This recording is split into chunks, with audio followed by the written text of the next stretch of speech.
Arielle Knutson, welcome to Second Nature. Thanks for joining us.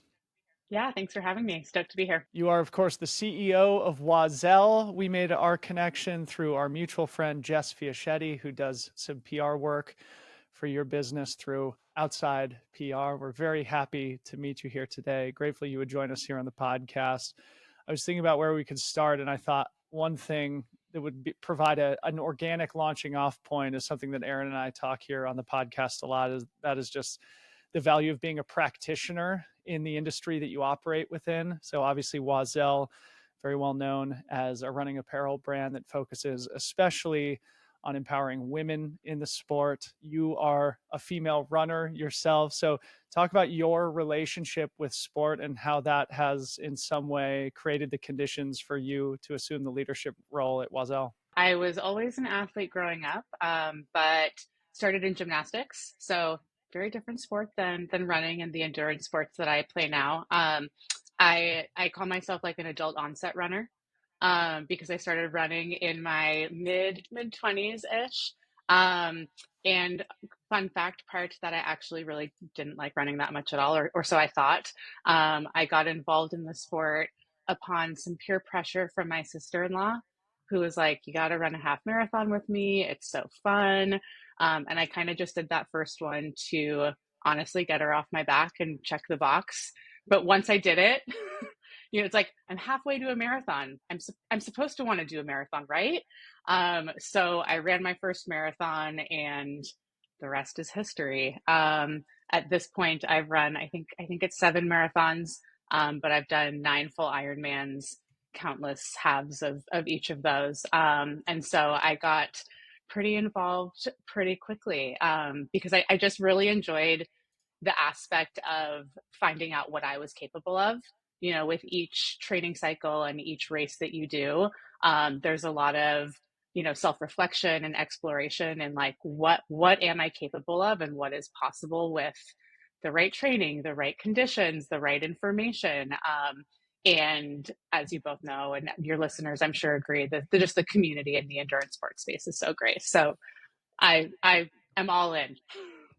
Great. Well, a good place to start. And obviously, that provides probably a great vantage point from which to build the business that you work on day to day. But one of the other things that Aaron especially likes to talk about here on the show, he's a big hero's journey guy, and so we want to set some personal context for you as well. His usual question is your call to adventure as part of the hero's journey archetype. So maybe you could talk about from a professional perspective how you ended up sort of venturing into the world that you're in now. Obviously, we'll talk specifically about what you did at Noon and Good Culture, but how did you end up coming into sort of the active lifestyle marketplace? It's a very fulfilling full circle adventure here. So I started my career in advertising agencies, so lots of brand strategy, advertising, marketing, and I love learning about different businesses and helping solve their problems. So each brand that I would work on had sort of a different ask, different campaigns, different assets, and they were trying to build awareness or boost sales, and it was so.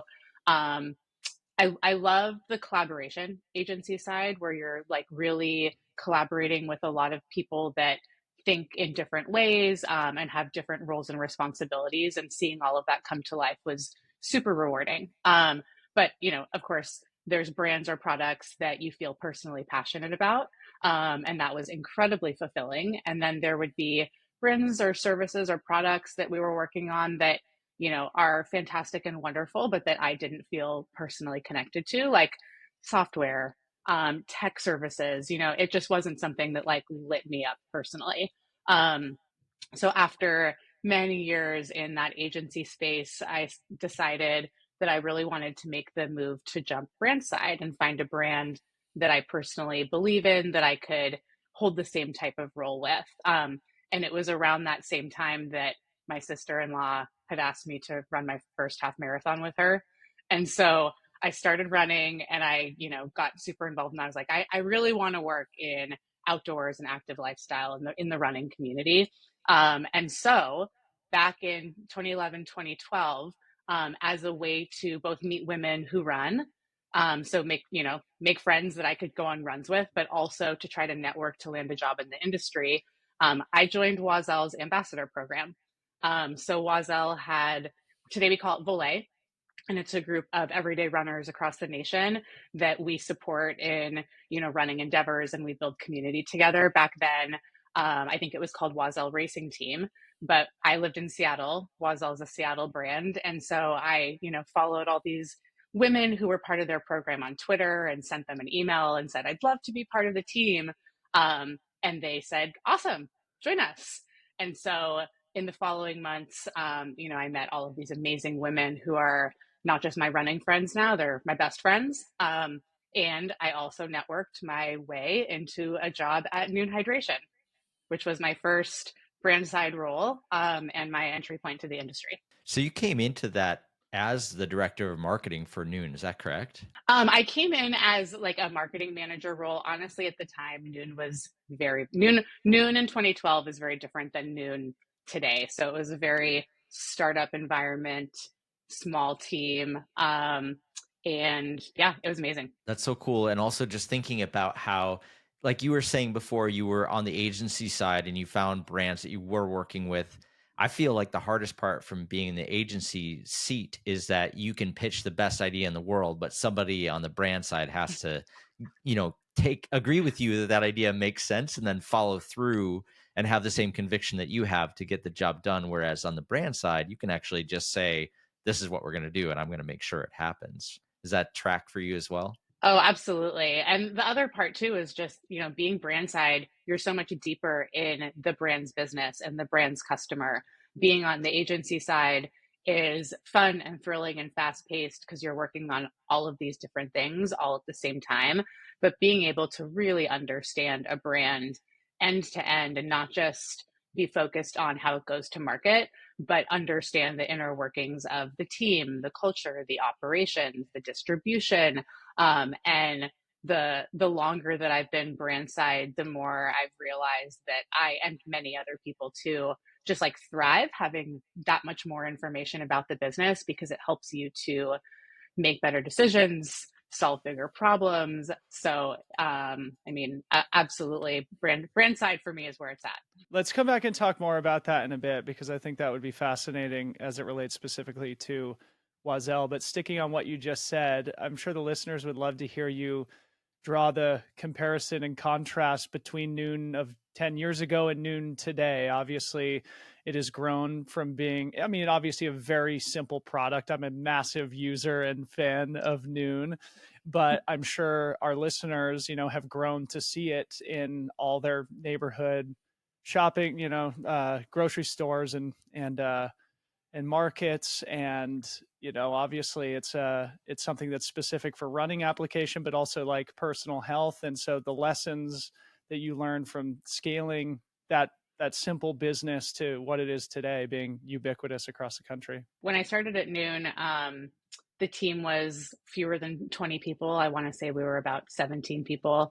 So it was a really small team, and we were, I think a couple of big things that are different now. We were really most focused on like sports specialty retailer. So we were in REI, we were in running shops.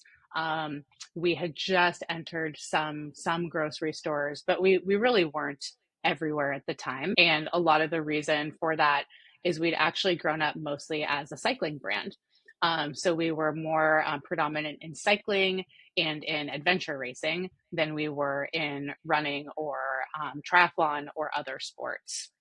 And one of the things that we sort of uncovered early on in my tenure there was just the massive opportunity in running being such an approachable sport, that was growing at the time, still growing today, but that customer really had a need for this product that we had produced, and Noon was a really approachable entry point for runners. So over the 10 years, honestly, it's hard to even think about that experience as being one experience, because over 10 years, every couple of years you ask yourself, what do I need to do differently? Like, what do we need to do differently to continue to grow, to continue to gain that distribution and introduce people to the brand? And so, yeah, 10 years, after I started, we did exit to Nestle. So Nestle acquired the brand, which, there's always pros and cons to an exit like that, but the reality is having a large strategic behind a brand like Noon is going to make it easier to unlock the opportunity to get in front of more people. At Noon, we of course wanted to grow our business, but we were really focused on the health aspect of hydration and what that can do to human health and human performance. And so we're stoked that distribution, not just in the US, but worldwide, is unlocked by that partnership. What about challenges to growth? One of the things Aaron and I talked about on a recent episode is just the fundamental truth that business is hard, right? And like It is. you could look at Noon as this, up and to the right trajectory type company that has scaled massively in terms of distribution, audience, and I'm sure, revenue, et cetera. Exiting to Nestle is no small feat, but in that up and to the right trajectory, I'm sure there was a lot of hard learnings. Obviously, you don't need to speak for the brand, but specific to your experience, I think there's probably some interesting lessons there that don't necessarily come across when you look at the success. Yeah, there's no straight path to up and to the right. Anyone that says that that's how it goes is probably not sharing all of the context that exists. I think one of the things that was most interesting at Noon, just given the timing of when the brand started and when it started to grow, is now I think most of us would think of a product like Noon as really friendly for direct sales. So for DTC and Amazon, it's something, it comes in a small package. You don't need refrigeration. And today, all of us buy everything online. And so that's just what our shopping behavior is. But that wasn't what our shopping behavior was in 2012. We were all kind of just thinking about the idea of online shopping, and there were some products that consumers felt more comfortable or less comfortable shopping for online. And so over that 10 years, I'd say one of the biggest things that changed for the business, but also for me and from a marketing role, is thinking through, once you unlock that opportunity for digital sales and for e-commerce, it's just a really different way to think about acquiring new customers, marketing, storytelling, because there's the in real life aspect of, there's a retail store where you're doing events and you have athletes that are competing, but then the digital aspect lends itself to different types of content and different types of storytelling. So ultimately, Noon ended up, when we exited, with a very balanced retail and direct or e-commerce business. But getting to the point and bringing a business and team along with all of the just landscape changes that happened over that time was fascinating. Looking at this, you were there for nearly a decade, and during that time, you must have developed so many different marketing levers to be able to do what you do to get it to that point with both retail and D2C. What was the hardest lever that you needed to develop or learn while you were there? I mean, there's so many different things that you have access to and that maybe didn't exist when you first got there. Was there anything that required a bit more effort to get up and running? Up and running. So I have two answers to this question, if that's okay. I'm going to answer it directly and then I'm going to spin it a little bit. I think the most difficult was that we were late to DTC. We were late to e-commerce. We were late to digital advertising because we'd spent our whole early growth period focusing on the in real life experience, which is why Noon was so authentic to the endurance community, because we really rooted ourselves in it. And, athletes know that, they remember it. So when we started saying, okay, to get scale, we've got to figure out how this digital and e-com thing works. We didn't necessarily have the infrastructure to do that really well. And so it took a lot of learning, and it took a lot of trying some things that didn't quite catch on to really build that business in a way that was sustainable, but also true to the brand, because we weren't a brand that was going to performance market the heck out of everything. We really wanted to build relationships and with the end customer and be able to storytell to build connections. So I think that was the biggest thing that in retrospect, we kind of built from scratch realistically, just because it wasn't a piece of the pie to begin with. I think flipping the question a little bit, one of the one of the most difficult things to maintain throughout that decade was the community that we built, because we started in real life and we had, face-to-face interactions with the endurance athlete community. And as you grow, that becomes more difficult to have those one-to-one relationships because there's so many more customers, so many more events, and you want to be everywhere all the time and you want to talk to everyone all the time. But the reality is that's really, really, really hard to do. So we had, a great athlete sponsorship program. We worked with a lot of everyday athletes through an ambassador program, and those things grew over time. But it was definitely a challenge for those as well, though not building from scratch, to continually ask ourselves, are we as connected? Are we as in tune with what this community wants and needs? Are we listening? And how do we maintain that authenticity? That's so cool. Just even the perspective of being able to ask those hard questions. One of my biggest frustrations in business is this success theater where you're just too busy telling yourself what you're doing right. I'm the opposite, man. I'm consistently living in fear and self-loathing about all the things that I'm doing wrong and never appreciating the actual success that comes along. But yeah. So kind of filling the story out, just back to the sort of personal context setting before we leave plenty of room to talk about Oiselle and all the great things that you guys have going on over there. It seems like you made a quick, short stop at Good Culture, another CPG brand. So maybe just bring that story full circle, talk about your experience there, what you learned, and how you ultimately ended up, taking this new opportunity at Oiselle. So, when Noon got acquired by Nestle, I'll say quickly, we were super, super excited, but I did personally reflect and realize pretty quickly that my favorite part at Noon was the middle of that decade where we were all in it. We were building the thing, we were rebuilding the thing. It was a medium small team.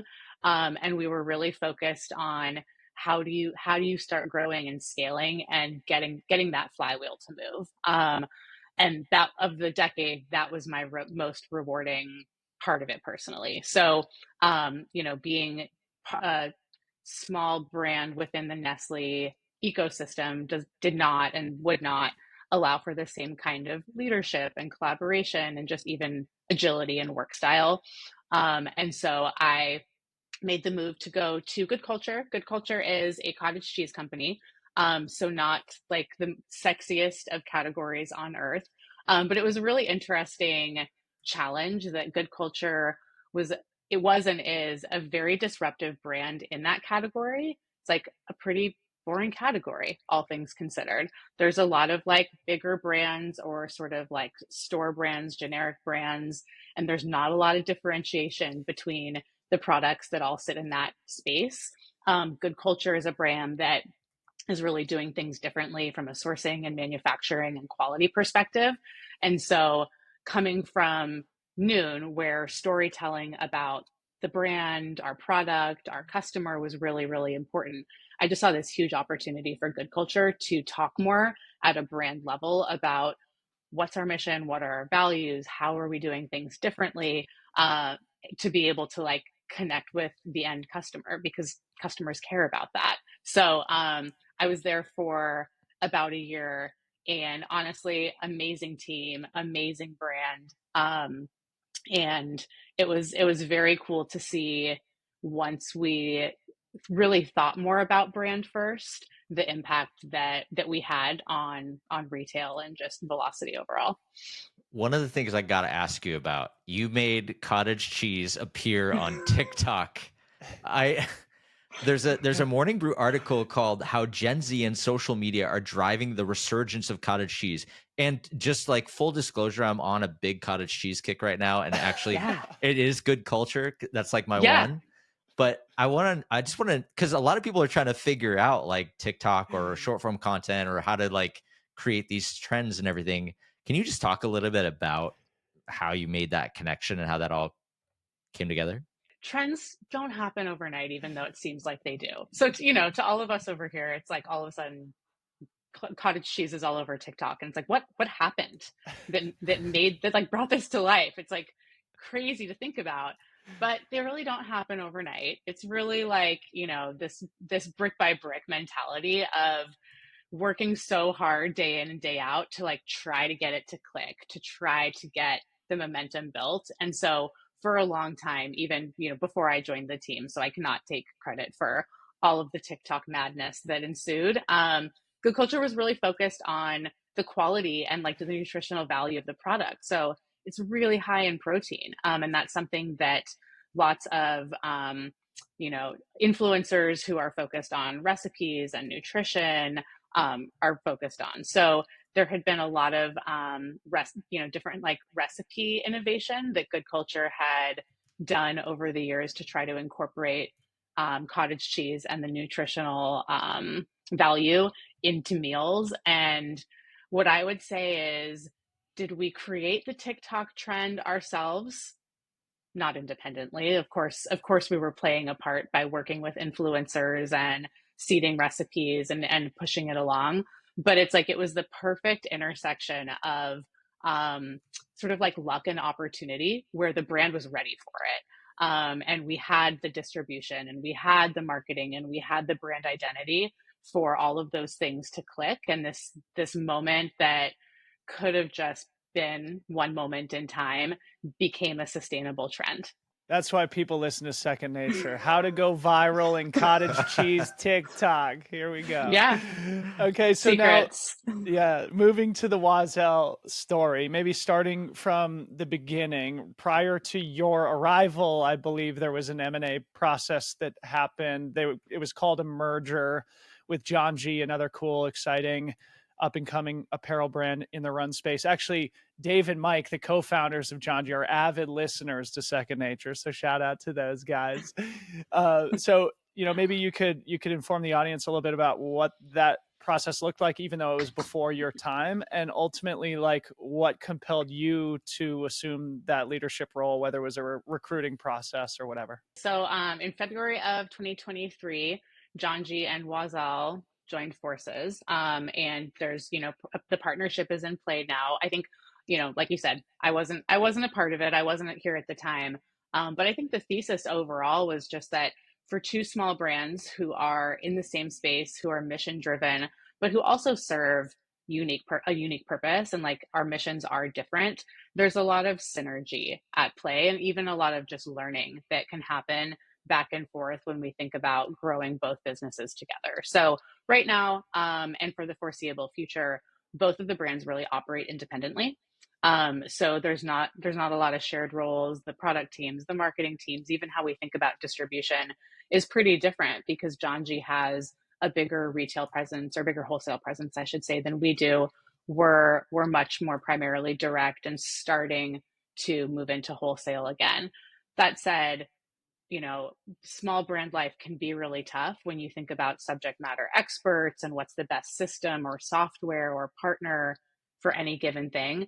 And so it's really nice and helpful to be able to have that collaboration when you need it and have a team where you can say, hey, have you guys ever encountered XYZ, or do you have a solution for this problem that we're having? And so in the almost year, I've been at Oiselle for about 11 months. In that almost year, there's been a lot of great moments of collaboration between the brands where we can figure out how to help each other solve problems.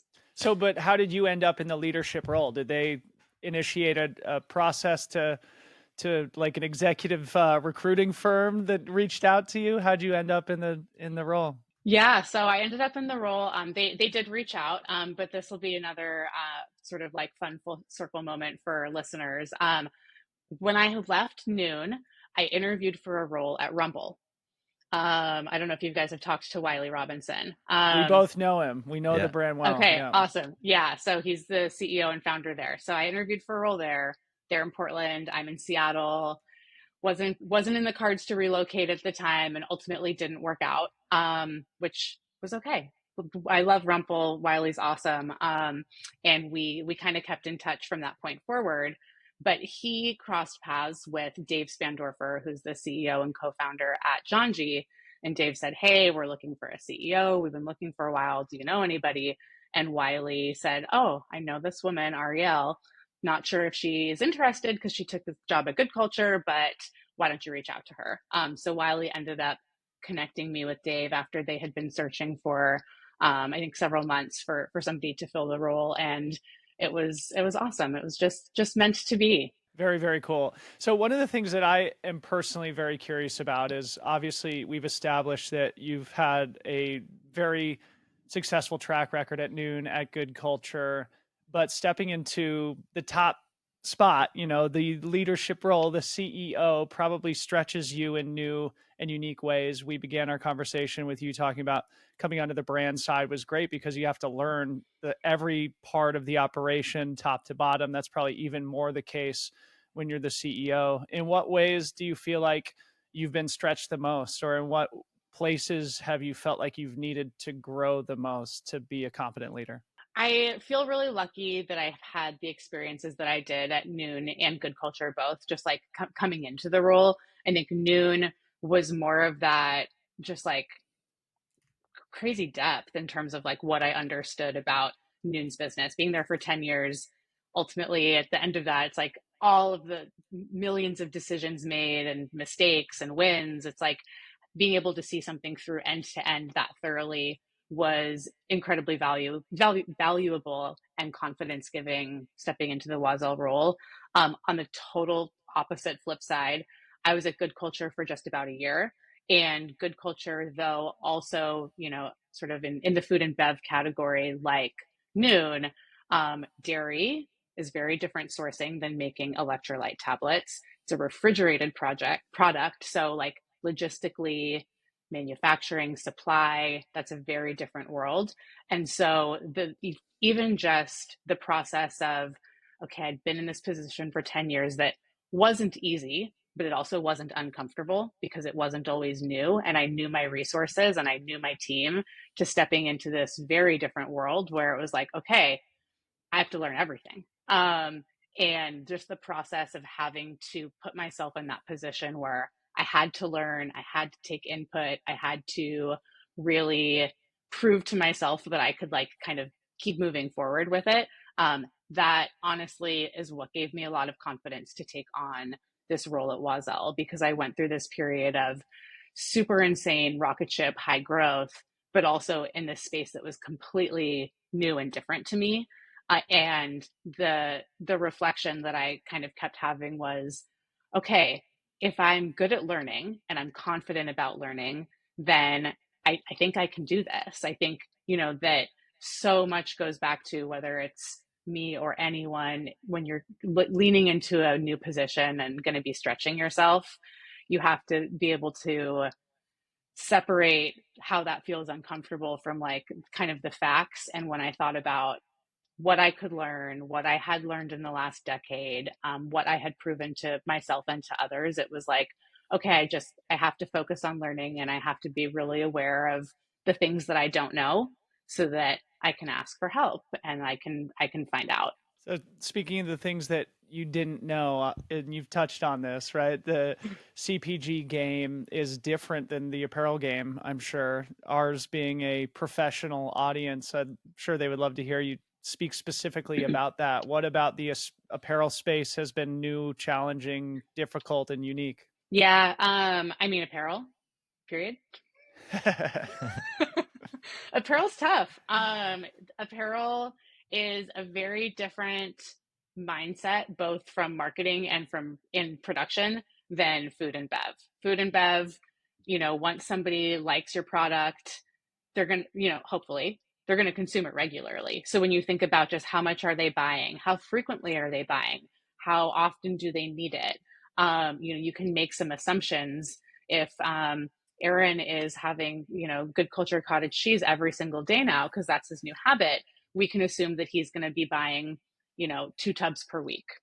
And then we can sort of do the math from there in terms of what do you actually need to be able to grow as a business. When you think about apparel, Oiselle makes really high quality apparel. So does somebody need a new pair of shorts every 6 months? That's going to depend on, did they lose them? How frequently are they wearing them and washing them, et cetera, et cetera. But the product doesn't get like used up. Apparel doesn't get used up in the same way that food and bev does. And so thinking through how you acquire new customers, what it means for your existing customers, and how you continue to bring news to your loyalists is pretty different than a product that is so consumable. And then from a manufacturing timeline as well, that's been a pretty wild, crazy change. Good Culture, again, refrigerated shelf life is like 30 days.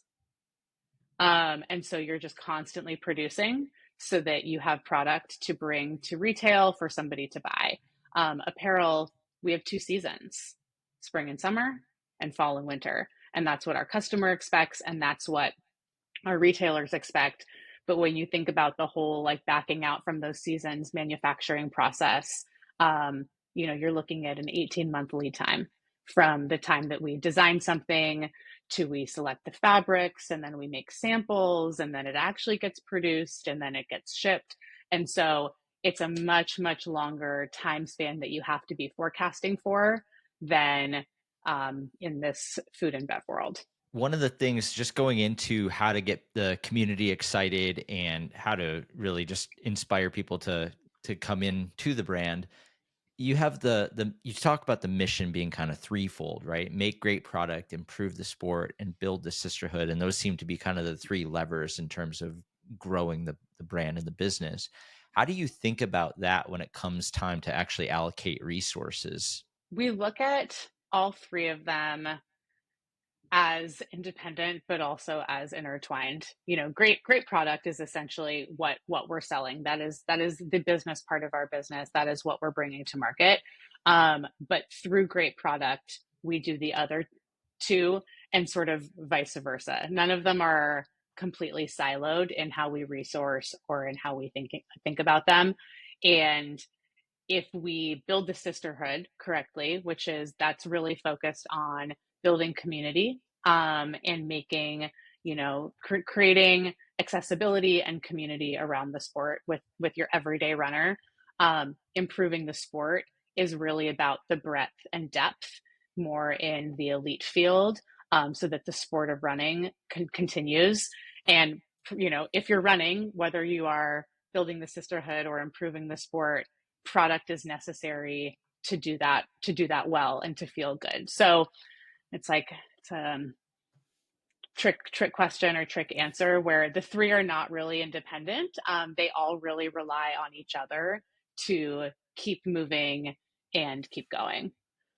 So then building off this and coming to kind of like the founding thesis for Oiselle, it's obviously female specific running apparel. We haven't explicitly stated that yet. So what that means is that you make products only for women, which inherently and obviously reduces the total audience that you might be able to sell your products to. But also I'm sure there's benefits to having that focus and having that intentionality. Can you talk about that balance? So we are by women for women, Run Apparel. And we were founded on the premise that women deserve to look as good as running makes them feel. So, the act of running is empowering, it is confidence building, it is freeing. It's wonderful. It's amazing. That's why we all do it. But at the time, there were not a lot of apparel options for women that felt that good. And so you were making a compromise to, move your body in a way that made you feel really good in something that didn't really make you feel good. So our founder designed a pair of shorts to solve that problem. They're called the Roga shorts. And that is still our number one top seller many, many years later. So my gosh, now I lost track of your question, Dylan. Well, that was just the setup. Like if Oiselle were trying to sell product to both men and women, it would have, in all likelihood, it could grow and be a more valuable business, but also you might dilute that mission, right? Absolutely. That's where I was going, product. So the way that we design product is really with women in mind, and women know what it feels like to run in a woman's body. And so a lot of what we focus on is solving those problems. So yes, we could have higher volume if we tried to solve the problems of everyone when they ran. There's a lot of brands that are trying to do that, but are they really solving any one group's specific problems thoroughly? we don't really think so. We're Mhm. really focused on solving those problems for women. So when we design, we think about, the need for pockets for safety. So we make lots of clothing with lots of pockets that are very like bounce tested to make sure that you can, pack them full of stuff, whether it's your phone, other safety devices, nutrition, etc. We do a lot of reflective gear for running at night, so that you can be seen, but gear um, that looks appealing. So it's not your stereotypical like high vis fluorescent crazy stuff. It doesn't even necessarily look like it's as reflective as it is. So we focus a lot on the problems that we know that women have when they run and how do we solve them. So one of the things that Erin and I talk about a lot and that a lot of brands talk about is the importance of building community. And I think Oiselle has done this for the duration of its history, as evidenced by the fact that it sounds like you were Yeah. an early ambassador, Yep. an early community member. What have you learned about how to build successful community around a brand? Because I think this does tie back to that founding vision of being by women for women. Building community is hard. And I like my biggest learning or recommendation is there's no perfect way to do it. You've never nailed it ever. Because the very nature of community can feel exclusive to people. And so there has to be a really intentional balance in how you approach it to be inclusive, which is Wazel's goal. And it was we were very similarly minded when I was at Noon and we were building community there. So that's been a fun parallel to continue to draw on. But I think it's, really finding different ways that are meaningful to the individuals that are part of the community to connect with them, to make them feel welcome and to make the community relevant to them. So for Volet, for Oiselle, for example, we have in real life components where you can meet up with people, for bi-monthly run clubs and see people in real life. We also have a digital component where we can interact on different topics via like a Slack group, and talk about, training or gear or race recommendations or just, and what's the best running stroller if you're a new mom. So we provide a lot of different ways for the community to interact. And I think that that's a really important aspect of building true, real, authentic community, is making sure that like you're meeting the community where they are, and not just saying, come meet us where we are. We talked about all the different things that have shifted and changed over the course of our career, and I think one of those things that's definitely shifted is the ability for athletes and sort of everyday people to create their own communities around the things that they care and are excited about. And so there's these content creators that are out there, there are athletes out there. How do you think of that as sort of an extension of that strategy of building community? We have taken both a ground up and a top down approach in how we do that. And I think if you look across the spectrum at different brands, you can probably like identify which brands are really good at top down or which are good at bottoms up. We have always also worked with professional athletes since the very beginning of Oiselle's history. And that's been an important part for us of Improve the Sport, to be able to support professional athletes who are racing and competing, and not even necessarily just those who are Olympians or on the podium, but those who are striving to be their best day in and day out. I think one of the most telling stories about Oiselle's DNA that is true still to this day is when Oiselle signed Lauren Fleshman as a professional athlete in, I believe it was 2012. She was pregnant at the time.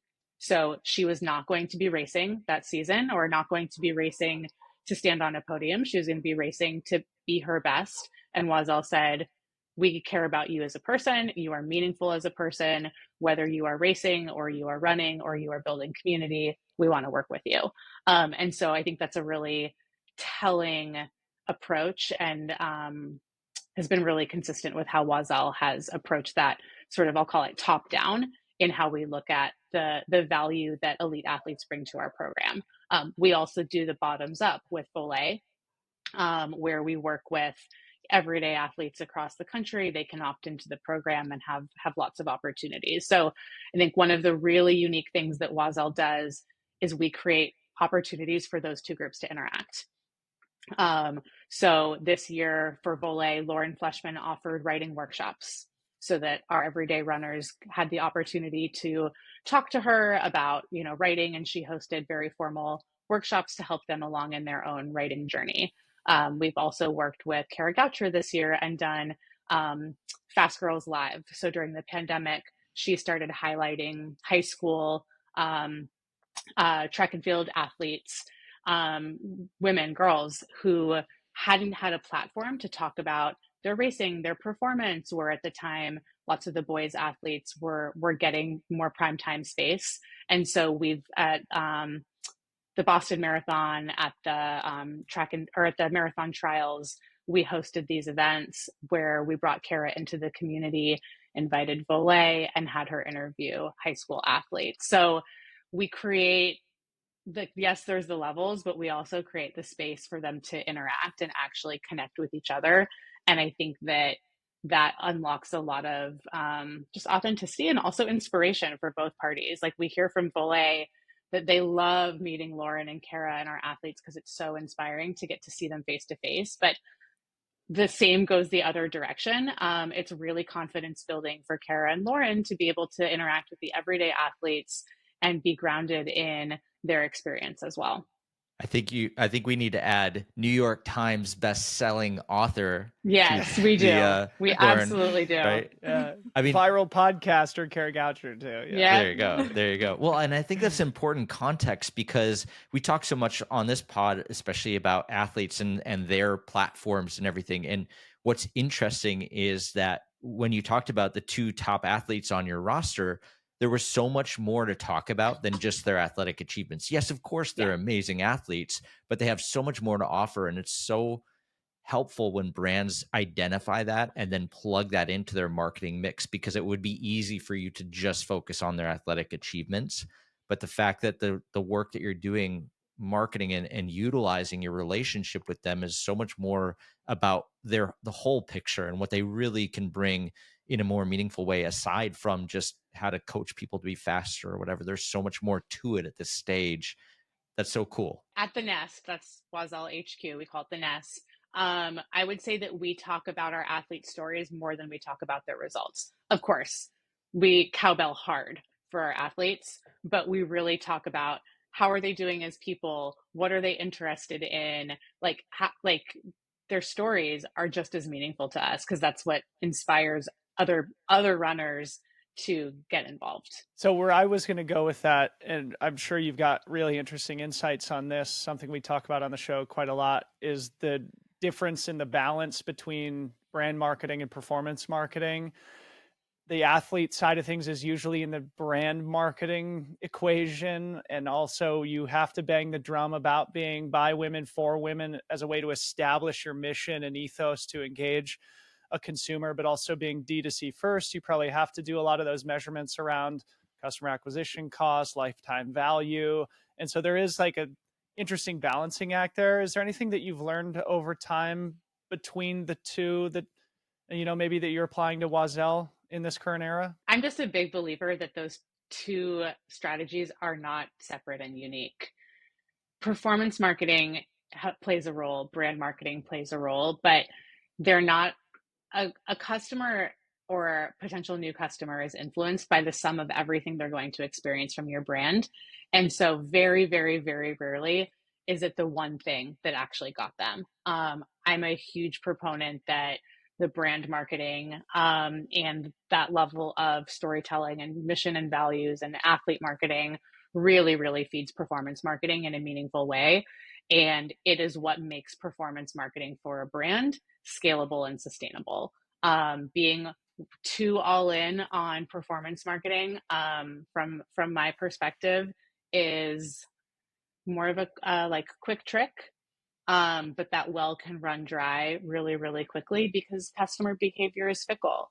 There's always something new and shiny and flashy, but the brand marketing is really what develops a relationship with the end customer and what makes them believe in your brand and choose it over others. So it's not to be like undermined. Right. And I think that's a lesson that a lot of D2C first businesses have learned in least since the pandemic, really.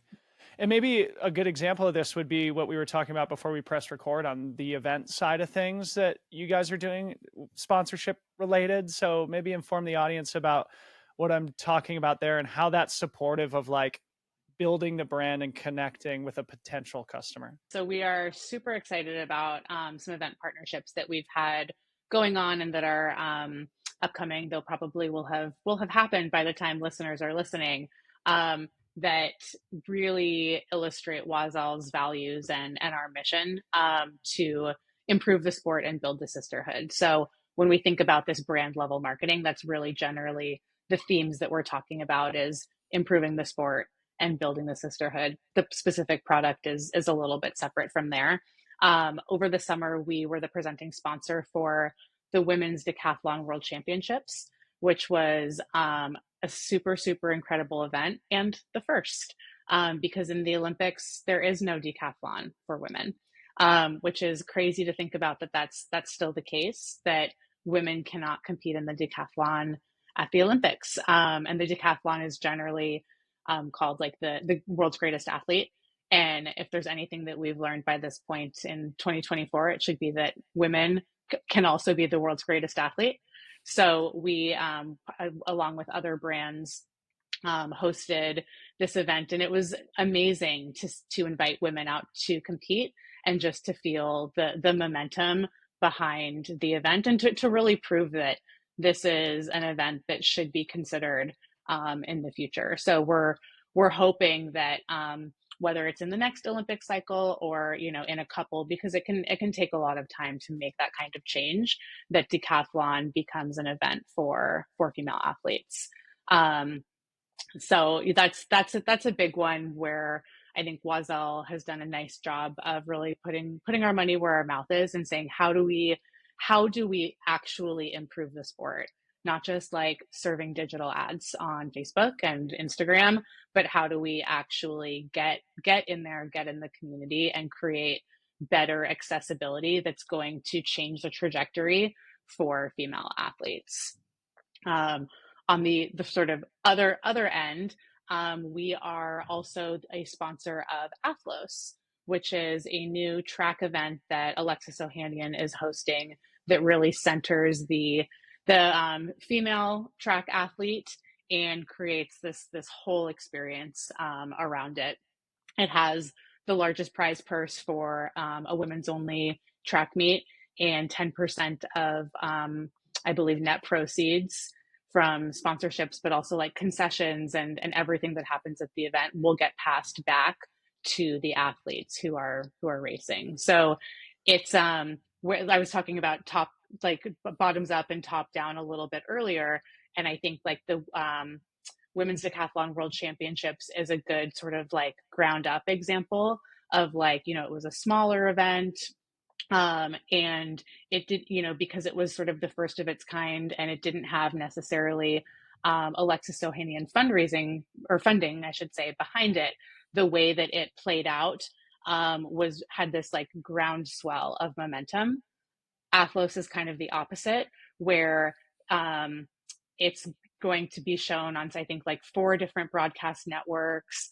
There's a lot of funding behind it. Meg Thee Stallion is performing. So it's like, I think it's been called like Coachella meets track. So it is really loud. It is really like top down in terms of how they're going to market and building momentum around it. But similarly, we've been after the same mission of elevating women in this sport and trying to create attention and storytelling for it since our beginning. So that's our top down event. And it's really awesome to be able to use both approaches to change the future of this sport. Aaron, do you know who Alexis Ohanian is? For our audience, let's just fill everybody in. He is Serena Williams' husband, but he was also the founder of Reddit. Now he has a venture studio called 776, I want to say, but he's Correct. been a massive investor into women's sports. I think he owns a WSL league, a women's professional soccer team. Sorry, not league, but he owns a team. Am I right in that, Arielle? He was a big investor in Angel City ACFC. That's what it is. LA's team. Yeah. So I think that how the ownership works there has changed recently. I'm not an expert in the specifics, but he's invested in that. He also invested in the Sports Bra, which is a women's sports bar in Portland. So he invested in their model so that the Sports Bra can franchise, and more women's sports bars can be brought to other markets across the US. Okay, I just changed my BPC for the week, but we'll get to that in a little bit. Aaron, anything else? I mean, we don't want to take all of Arielle's time here today. This has been such a fun conversation. We do have a fun job of the week. Anything else you want to get to, Aaron, before we do the job of the week in BPC with Arielle? Let's just talk about it, like growing the brand from here. Are there inspirations you're taking from elsewhere? Are there directions you want to go? And then I think maybe we can tie that into the job of the week from there. Yeah, Oiselle's biggest opportunity is to get in front of more eyeballs. We have an amazing brand, and we have a stack of receipts from really being mission driven and authentically focused in centering women in sport. Our sport of choice is running, of course.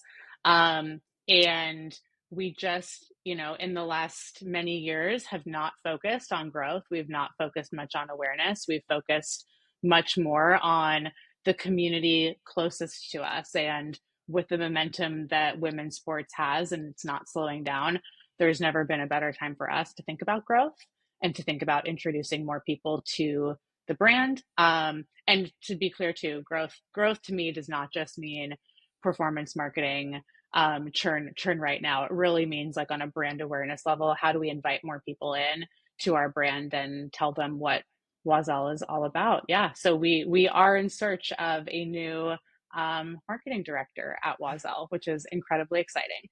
Job of the week. So Job of the week. Just to drive the point home, one of the things that you shared on LinkedIn in terms of what you're looking for is like somebody with sort of like an entrepreneurial mindset, being a player coach, which is a metaphor that this sports fan really appreciated. So what do you mean by somebody who can be a player coach with an entrepreneurial mindset? Yeah, we're a small, scrappy team. I think that folks that have followed Oiselle for a long time would be shocked to know that we have 17 full-time employees.